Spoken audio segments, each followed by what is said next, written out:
Latest news updates కోసం ఇప్పుడే download చేసుకోండి media effects app. Welcome to media effects. Rebel star Prabhas ప్రధాన పాత్రలో టాలెంటెడ్ డైరెక్టర్ నాగ్ అశ్విన్ దర్శకత్వంలో తెరకెక్కుతున్న భారీ బడ్జెట్ చిత్రం కల్కి. ఈ చిత్రంపై ప్రేక్షకులు అభిమానులు భారీ అంచనాలు నెలకొన్నాయి. ఇప్పటికే ఈ చిత్రం నుండి రిలీజ్ అయిన ప్రచార చిత్రాలకు ప్రేక్షకుల నుండి అభిమానుల నుండి సూపర్ రెస్పాన్స్ వచ్చింది. సినిమాపై మరింత హైప్ క్రియేట్ కావడానికి ప్రచార చిత్రాలు దోహదయ్యాయి.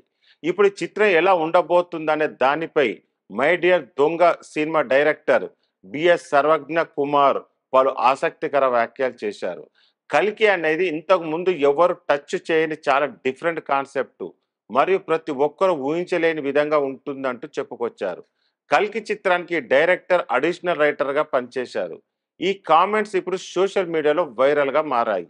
అమితాబ్ బచ్చన్, కమల్ హాసన్, దీపికా పదుకోన, దిశ పటాని కీలక పాత్రలు నటిస్తున్న ఈ చిత్రాన్ని వైజయంతి మూవీస్ బ్యానర్ పై నిర్మిస్తుండగా సంతోష్ నారాయణ సంగీతం అందిస్తున్నారు. జూన్ 27, 2024 వరల్డ్ వైడ్ గా థియేటర్లో రిలీజ్ కానున్న ఈ చిత్రం కోసం ఆడియన్స్ ఎంతగానో ఎదురు చూస్తున్నారు.